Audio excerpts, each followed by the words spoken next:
So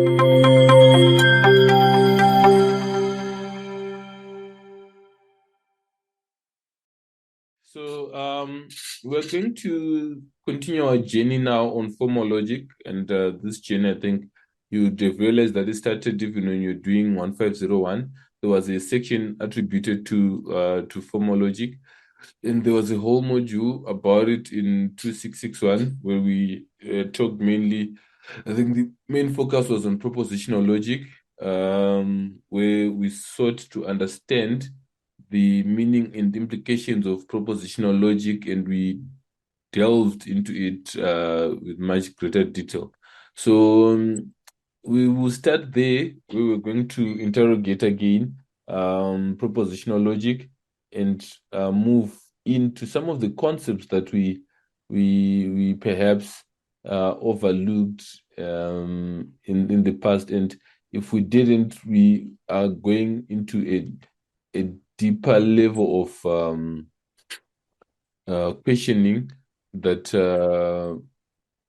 is befitting of a third year module. Right, so we'll start by looking at some definitions that we should already be familiar with.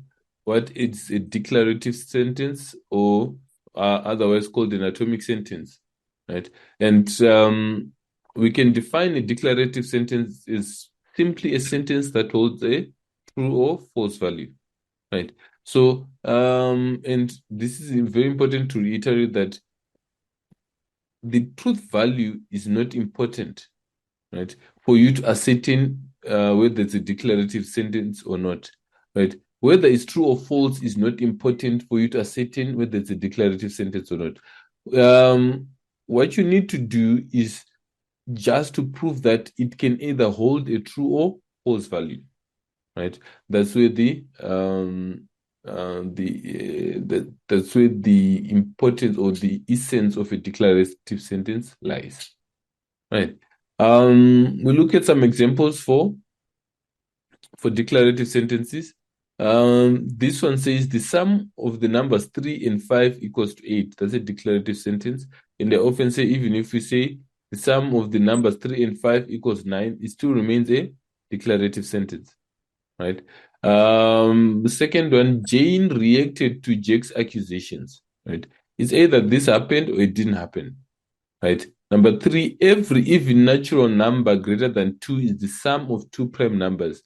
Either this is true or this is false, right? All Martians like pepperoni on their pizza, right? If you are a Martian, either you like pepperoni on your pizza or you don't, right? So either this is true or this is not true, right? So what you find very familiar is that you have a subject. Each time you're going to encounter a subject of discussion,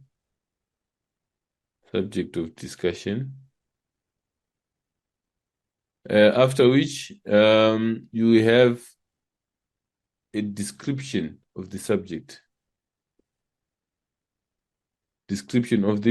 subject. So here, what are we talking about? We're talking about 3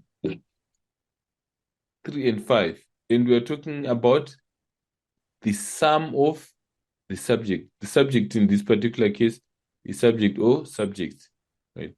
On number 2, who's the subject? Jane. What did Jane do? Reacted violently, right?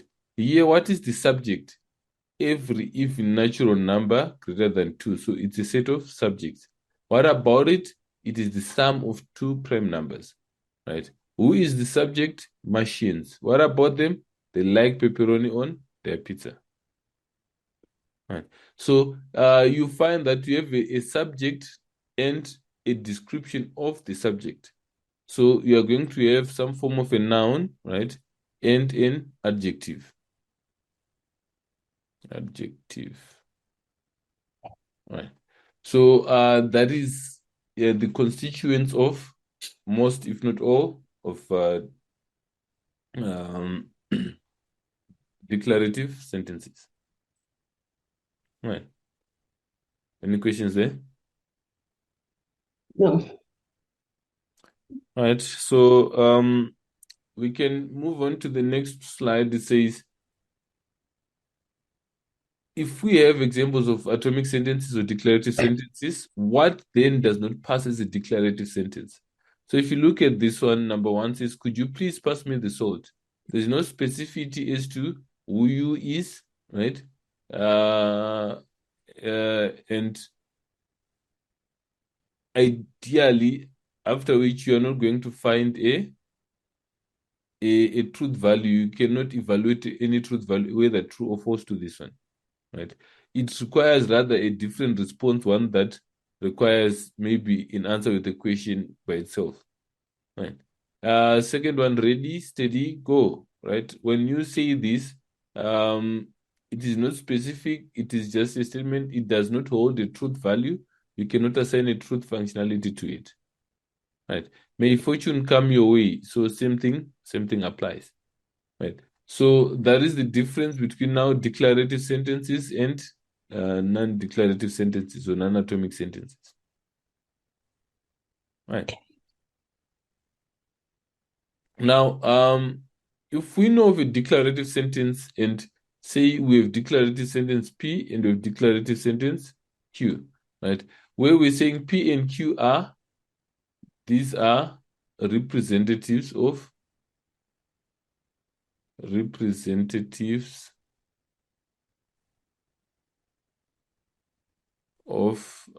declarative sentences. Declarative sentences. Okay.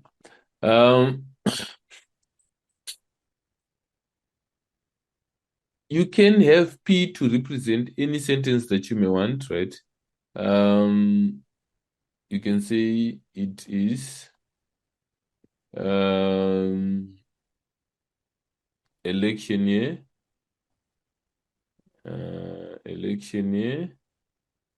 and we can say bridges will be built, right? So if we want to say P and Q represents these following phrases or atomic sentences, right? We can then look at properties of amalgamating or joining these two atomic sentences. If we join two atomic sentences, do we not get a better value of what we're trying to achieve or we're trying to go? Is this something that is possible? And if so, how would we then bring two atomic sentences together? This then brings us now to logic operators, which are tools that are used to bring ideas together and put them into one. Right. So the first one is conjunction, right? So conjunction, right, says and it says but, right? When you see these words, these are words that are normally used with conjunction, right? So if we say P and Q, it would read, it is election year and bridges will be built, right? Now, when you want to evaluate the truth of the new statement we have just created, right? We say that conjunction is true only when both the inputs are true. Only when P is Q and Q is true individually. So for this statement to be true, we draw a truth table, right? And I don't know if is there anyone who is still struggling with drawing a truth table? No. Right. So we draw a truth table for P and Q and we say, okay, it is an election year and bridges will be built, then it will be evaluated true. But if it is an maybe I need to rewrite this so that it's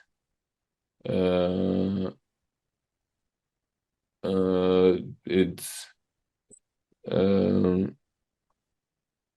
can say bridges have been built. It is election year, or rather, I think, okay, so let's leave it with Will to try to communicate the idea. It is an election year and bridges will be built, right? So for if this is true that bridges will be built, and it is an election year, then only then can we say that it is true. Otherwise, if it is an election year and bridges will not be built, then it's false. If it is not an election year, then the statement as a whole is one that becomes false, P and Q. And then if none of them are true, also to be false as a whole. So that is conjunction. The next one is disjunction, which reads or, either, or. Right. So now when you look at O, it says that P or Q say either it is election year or bridges will be built. Right. So this one is not too fussy. It is a little bit more accepting. Right. It just needs at least one of the inputs to be true. So you need one of the two to be true. So number one would be it is election year. If it is election year, then the statement becomes true. Right. Number two, say it is not election year and bridges, there's a commitment for bridges to be built or bridges will be built, then it becomes true. Right. But the only time it is false is when both the inputs to the disjunction are false. Right. Now, let's look at implication. Implication with this symbol signifies for if you're talking P implies Q, it's if P, then Q. Q if P. P only if Q. These are the most basic interpretations of implication. Right. Now, this statement will read, if we convert P and Q to that, it will say, if it is an election year, then bridges will be built. Right. So if it is an election year, then bridges will be built. Right. So if it is an election year, then bridges will be built. So when this is true, when that statement is true as a whole, it requires, right, the conclusion. So we have P implies Q. We have got the antecedent, anti. Which one is anti? Anti is beginning, right? Antecedent, antecedent, leading to a conclusion, so as to say. Right.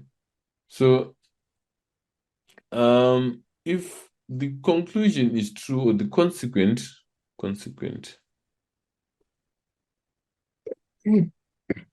the consequent has to be true whenever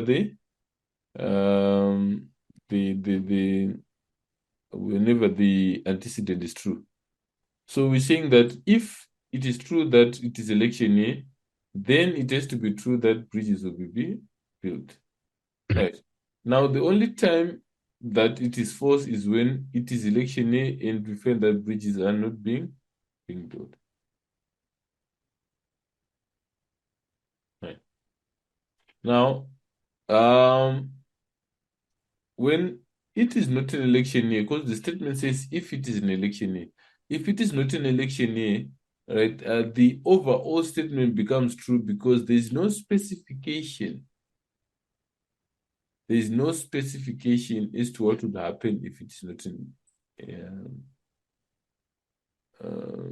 election year. if the antecedent doesn't hold, then there's no truth outcome. So here it evaluates to true and evaluates to true.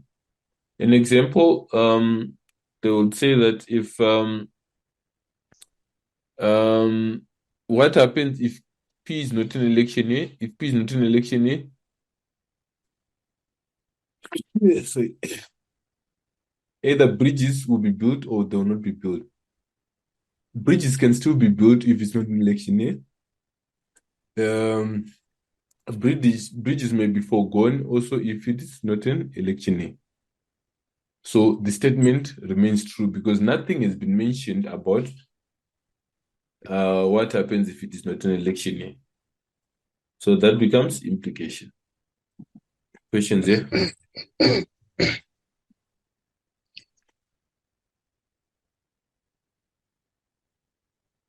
No questions? Okay. Now, if and only if it's a biconditional, right? It is a derived operator. It is called a derived operator. But it is the fact that it comes from P implies Q in conjunction with Q implies P. Like that. Right.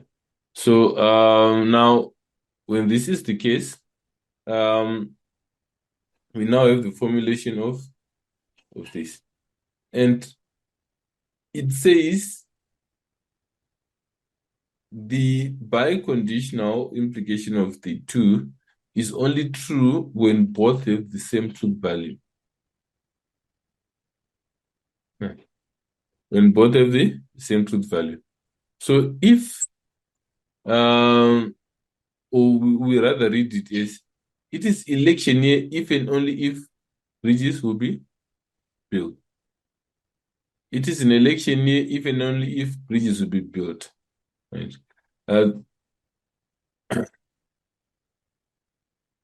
Which means that if bridges will be built, it will be bridges will be built if and only if it is an election year. So it sort of confirms going left and confirms going right. It brings sort of a symmetry with it. Right? If I make you true, then you have to also make me true. Yes?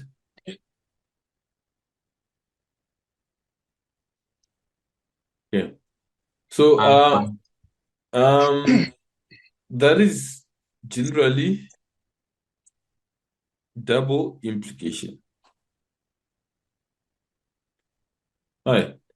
So something to take in consideration as well is these use cases for implication. So we said this, you can have this, that, and that, right? And the other ones that are really important and subtle is the negation of. Yeah. So when you encounter something that says P unless Q, right?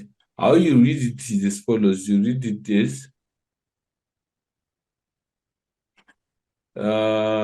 not Q implies P. Not Q implies not P, right? So P unless Q would read, if we go to example of elections, we're saying P was, it is an election year, and Q was, It shouldn't be built. sorry, bridges will be built. So if so we say it is an election year unless bridges are built, or we can rather say it bridges will be built unless it's an election year.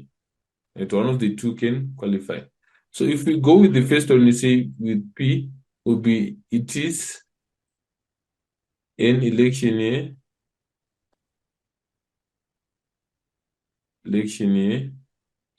unless bridges, this may not make sense semantically, will be built. So what it means is to say the interpretation will be not Q or P, which will say it is not the case that or if bridges will not be built, then it is an election year. If bridges will not be built, then it is an election year. Right. So P unless Q says, unless Q happens, in the event Q does not happen, then P will okay.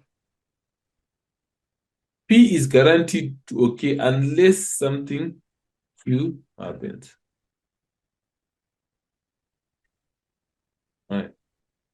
So that is the usage of the unless.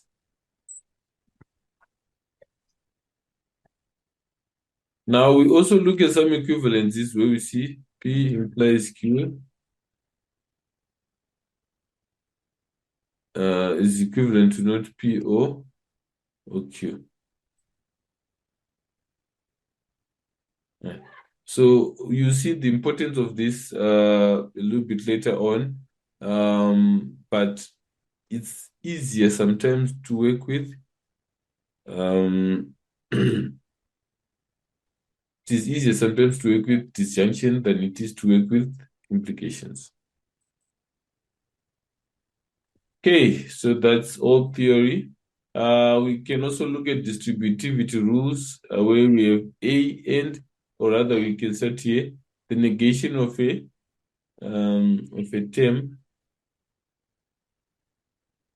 right? So we're negating P and Q, right? So it means it's interpreted as not both P and Q. It can be one or none, but not both. So and the distributors follows A in the conjunction with B or C, right? We take this one, it goes in A and B, or the main ones goes out A and C. That's pretty straightforward. Then the disjunction here, right? We can say not both P or Q. So both P and Q are equally false, only true when both are false. So if we have A, O, B, and C, right? Where do we take A? A goes inside the bracket, and this one goes outside the bracket. So that is the disjunction as well. Here we finished not both or both P and P are false, so it evaluates to the following: not P and not Q. Right? Because P or Q is what? P or Q is true, true, true, true, false. So the negation of that is going to be false, false, false, true. To only be this would be the only acceptable one, the negation of P or Q. It is only true when both are false. Right. So that is the operators more or less, and we'll see how to navigate around these when we're dealing with this. Was more, I think, helpful when we're doing COS3761. Right, question time. Now show me that you were listening. You are given, normally that's how assignments even work, and maybe sometimes exams. So I think historically there was one time, the first sitting, when this exam was made a multiple choice. One question was getting 10 marks, then 10 questions. But I think they've since changed to written assessments.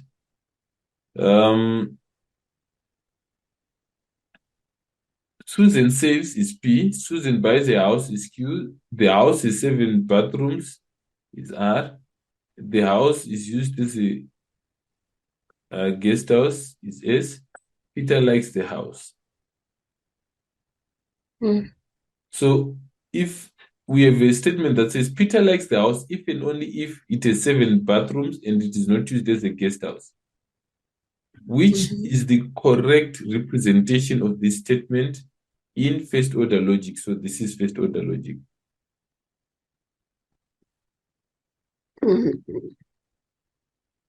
Which one is the correct representation? Is number 3. Number 3. Number 3. Why? I said number 3. Yeah, you said number 3. I'm saying, what's the justification? Why is this option 1 wrong? Why is option 2 wrong? Why is option 4 wrong?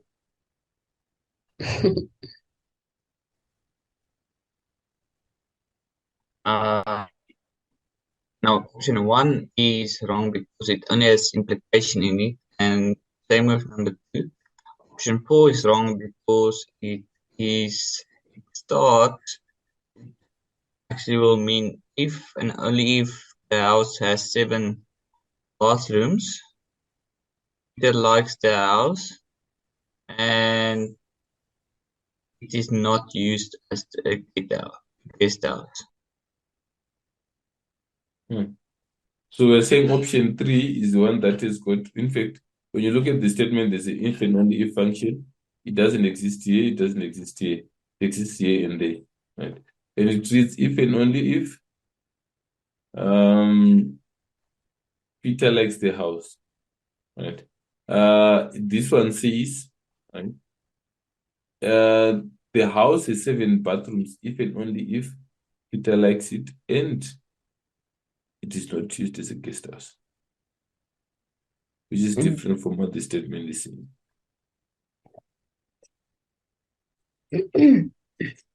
Happy days.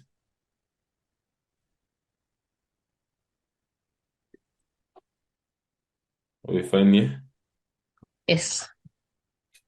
Okay, so if you move on to this one, unless Peter does not like the house, Susan saves and buys the house used as a guest house. Unless. So remember we had P unless Q. We said how do we represent this?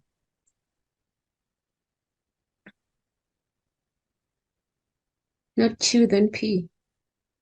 Not Q implies P. So tip is to say what comes after unless is Q. I would say it is option 3 again. 3. Okay, let's explore option 3. Peter does not like the house. Peter likes the house is T.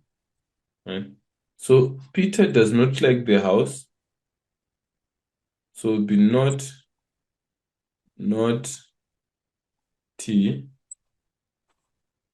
implies, what does it imply? Implies Susan saves, Double negation now. which is P. Yes. Which is P. And buys a house, which is Q, and is used as a guest house, which is S. So the correct option will be option 4. True. Oh, okay. So we forgot the not. We just use the unless. 100%. All right. Okay. What about this one? Peter likes the house if and only if it has 7 bedrooms and it is not used as a guest house. Option 1. All right. Option 1. There's someone who's very quiet now. If and only if. Oh. Is option 3. Option It's the same 3. as the first Option one. 3 Option 3. Option 3. Let's look is. at option 3. Peter Yes. likes the house. Peter likes the house is T. If and only If if the house has 7 bathrooms and Not used. Not used as a guest house. So, and not used as a guest house. So, this is true. This one speaks to the if a house is 7 bathrooms, if and only if something else. So, option 3 is correct. All right, and then how would you convert these to English from first order logic? The house is a guest house. So first, you don't read the answers.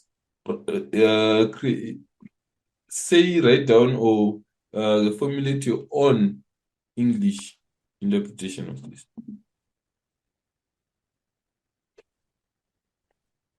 What is your own interpretation, English interpretation of this?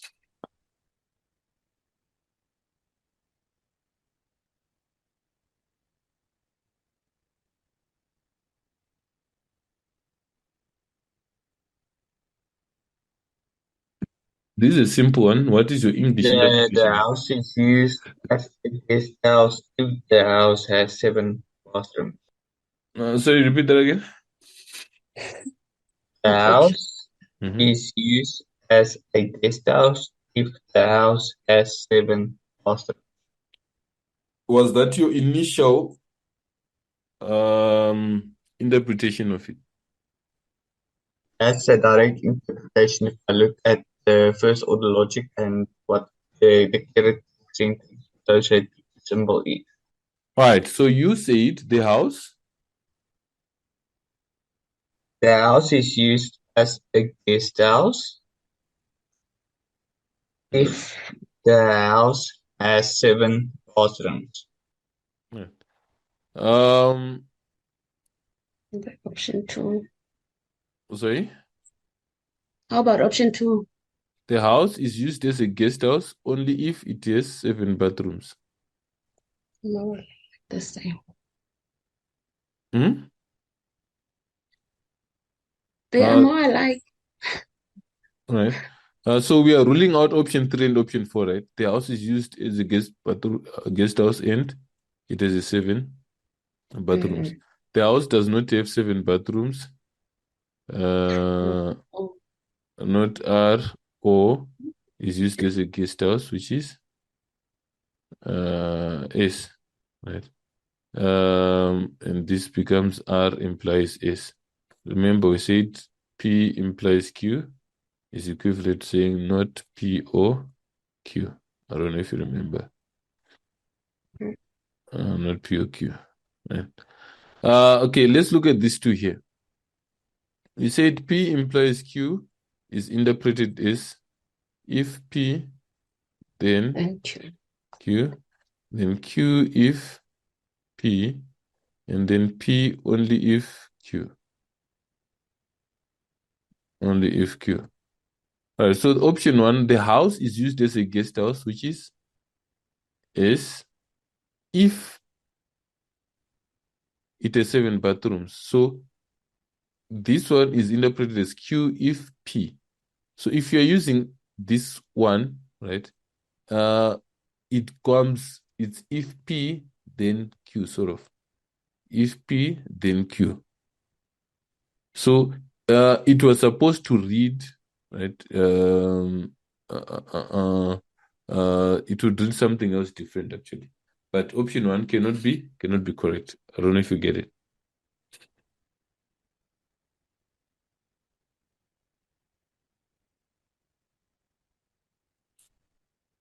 Can you get why option 1 is not correct? Yes, because the sentence is the wrong way around. All right. Now option 2 says the house is used as a guest house is only if, so P only if Q, it has 7 bathrooms, which is what we're doing here. Option 2 becomes correct.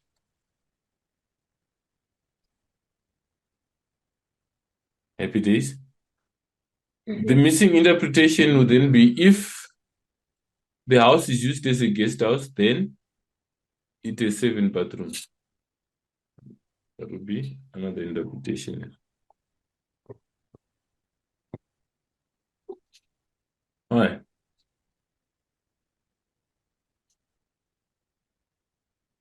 How about this part? What would be the English interpretation be?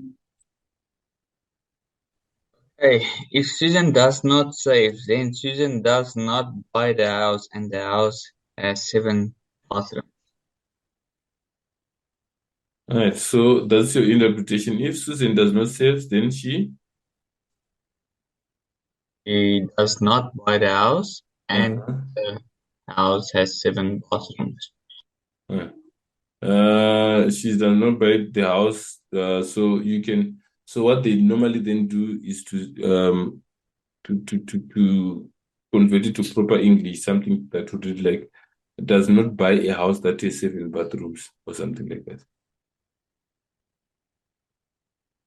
Yeah. Or to say does not buy a house and the house has 7 bathrooms. If you are using proper English, again, some interpretation might be lost, but you find that there are some that may be written like that. So let's try option. So which Option option 2. are you going for? Let's try option 2. Right. Unless Susan says she does not buy a house with 7 bathrooms. So unless Susan saves, so unless saves it goes, not what Susan saving, he implies, then she does not buy a house, not Q, with 7 bathrooms, and 7 bathrooms is R, right? That's an interpretation. Option 3, if Susan says she buys a house with, this one is out. Susan does not buy a house with 7 bathrooms if she saves. If Susan saves, so if Susan does not save, so this is wrong. If Susan does not save, then she does not buy a house that does not have 7 bathrooms. So this is not buy a house is not Q and not R. There's negation here and negation here. So the correct option will be option 2.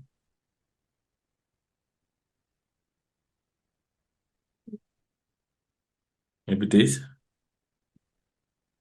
Yes. So you see, it's easy, right?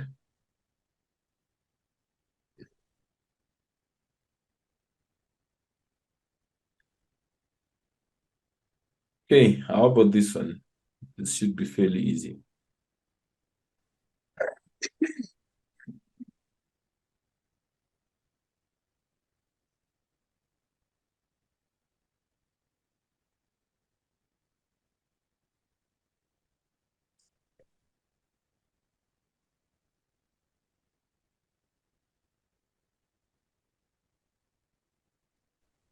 I would say option 3. 3. How's that? So we're all saying option 3, right? Yeah. Here there's no if and only if. Here there's no if and only if. And here there's no if and only if. So you guys are going for guesswork, right? The house is used as a guest house, which is if and only if Susan does not buy it. Susan does not buy it, but which is and Peter likes it. Option 3, correct. Yeah. So that's it. That's logic operators and you know and how they are used to interchange between first order logic and English sentences. Right. So I think this normally makes up the first 4 or 5 questions of the assignment. Even if you were to revisit, you should be able to go through it comfortably. All right. Assignment 2, 1. Assignment 1. Assignment 2 is chapter 2. Assignment 3 is chapter 4. Oh. All right. Any questions? That's all we have for today. Okay. I am fine. Thank you very much, Guda. No Thank you. problem at all. Thank So, you. um,